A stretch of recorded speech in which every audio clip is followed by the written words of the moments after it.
तीन कृपा होती है जीव के उद्धार के लिए। पहली कृपा होती है हरि कृपा, जो हमें मनुष्य जन्म और साधु संग देती है। दूसरी कृपा होती साधु कृपा, जो हमें हरि नाम और साधना देती है। तीसरी कृपा होती है अपनी कृपा, जो हम गुरु ने साधना दी उसके अनुसार चले तब हम भगवत प्राप्ति कर पाते हैं।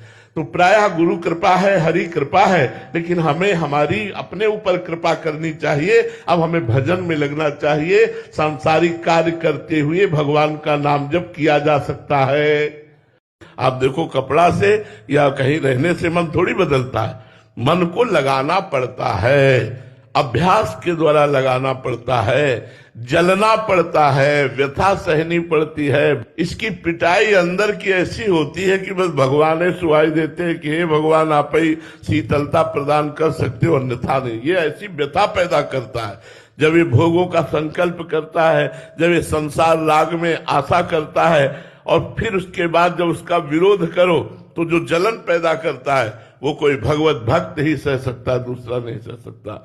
वही जलन ना सहने के कारण हम भ्रष्ट हो जाते हैं, हम गिर जाते हैं, हम पतित हो जाते हैं। और जो उस जलन को सह गया वही परम पद का अधिकारी हो गया। यम ही न व्यथ्यन्ते ते पुरुषम पुरुषर सब सम दुखा सुखा धीरम स्वमृतत्वाय। प्रारंभ से लेकर चढ़ाई तक की चर्चा सत्संग में होती है, तो जो जिसका अधिकारी होता है वो बात पकड़ लेता है।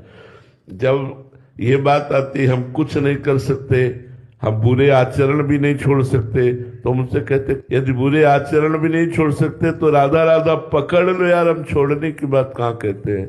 तो बीच में राधा राधा डाल लो, और राधा राधा पकड़ लोगे, राम राम पकड़ लोगे, तो नाम एक दिन तुम्हें संत बना देगा, नाम एक दिन तुम्हें भगवान का भक्त बना देगा, नाम एक दिन तुम्हारी सारी दुर्वासनाएं नष्ट कर देगा।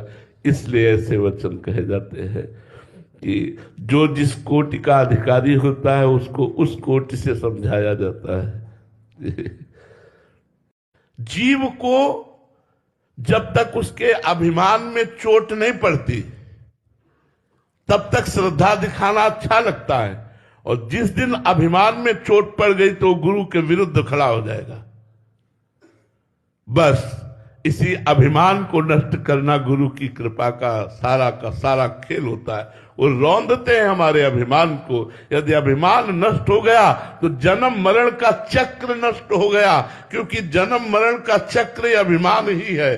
संस्कृत मूल शूल प्रदनाना सकल शोकदायक अभिमाना, यही मूल है, जन्म मरण का मूल।